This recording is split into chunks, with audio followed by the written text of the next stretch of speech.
In 1901, Robert W. Paul makes this short film, parodying an event that has already become legend.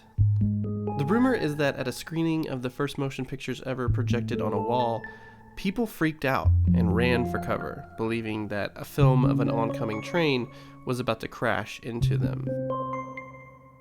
The thing is, though, this didn't actually happen. So why the story?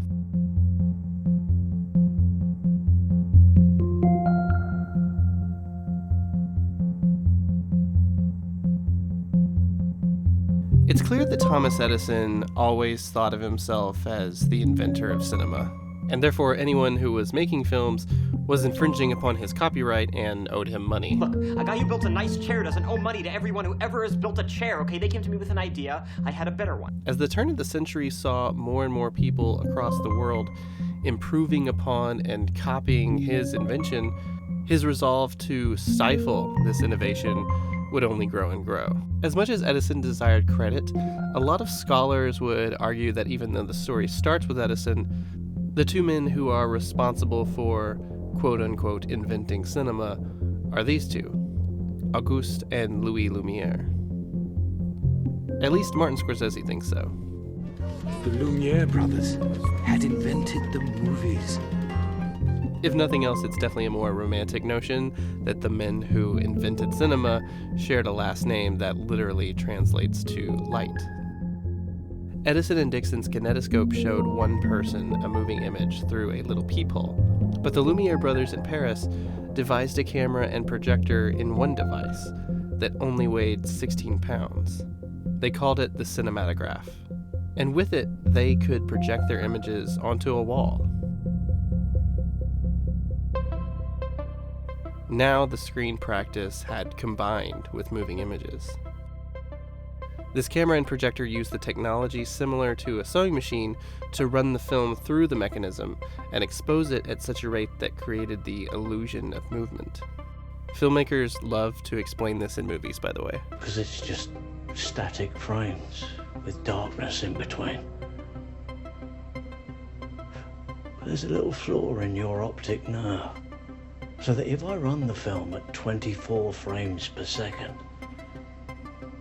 you don't see the darkness. But this is what really sets the Lumière brothers' films apart from Edison and Dixon's. The portability of the camera meant that the Lumière brothers could shoot outside, free to explore the world. These first films have a documentary quality with no soundstage, no performer to entertain. There's definitely a lack of the sideshowy presentation of Edison and Dixon's films.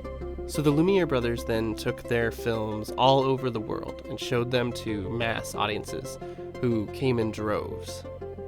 Although it is true that the audience didn't dart away from the screen in fear the first time they saw this film, an audience even in 1896 would have been sophisticated enough to know that a train wasn't about to burst out of the screen. But the legend is still important because it speaks to the wonder and excitement that people did feel when they first gathered in a room in the dark and found their attention transfixed by moving images.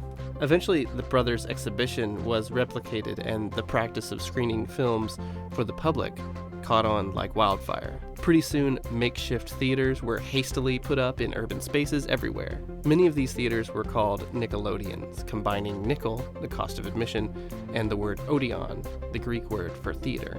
And the Lumière brothers' films were by far the most widely seen in the early days. This film, one of their more popular, contains a little story, a joke, but also is engaging the audience. We know something that the guy looking into the gardening hose does not know. And people are still making films like this today.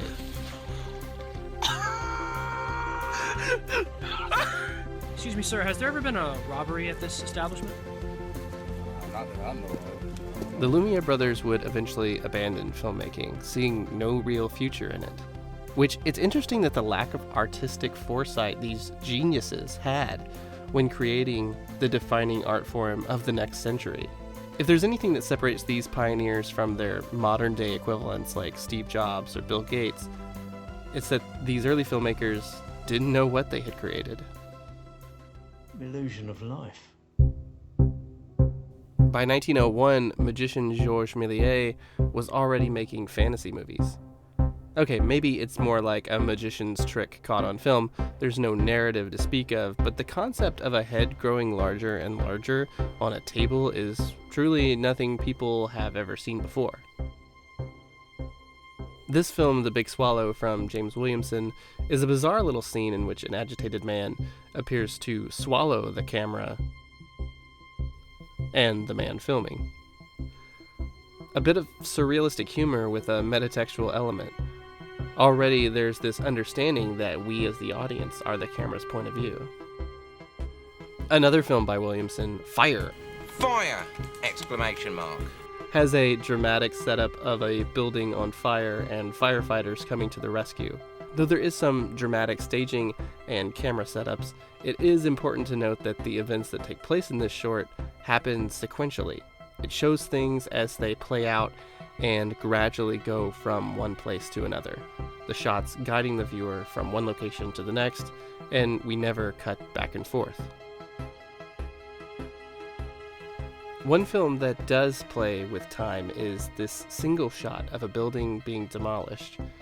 The drawing factor here is that we have one shot that is being sped up, showing the events as they took place over days being shrunk down to just a minute. So in a way, film has created time travel, or at least the illusion of time travel. There's also still clearly this voyeuristic element at play, this notion that you're looking at something, or someone who doesn't know they're being watched, and the tantalizing feeling is there of watching something you shouldn't. I also find films like this fascinating. It's simply photographing a group of people standing around. There's a documentary aspect similar to that of the Lumiere Brothers, but also people can't seem to resist staring at the camera. There's an awareness of being on camera that is new and exciting, a feeling that we all have had many times in our lives, but is completely new to the people here. We see here that the camera changes the way we interact with the performer. We'll see more examples of this in the future as we move into narrative cinema. But here the stage actor is being shown in close-up, and we can see detail in her admittedly overacting, which comes off completely different than it would on the stage. This close-up changes how we engage with a performer. Funny enough, we don't see a lot of examples of this when people start adapting stage plays. Again, the camera stays very locked down and little editing is used, which makes this first of many adaptations of A Christmas Carol so frustrating and a limiting experience for this type of story. We can look at the legacy of the Lumière Brothers, that their films were so popular because they weren't limited in what they could show. They were the first pioneer filmmakers to influence others to go grab a camera, go out into the world, and film something. I hope you enjoyed this episode, and if you're a fan of this series so far, make sure you like and subscribe so you never miss another episode.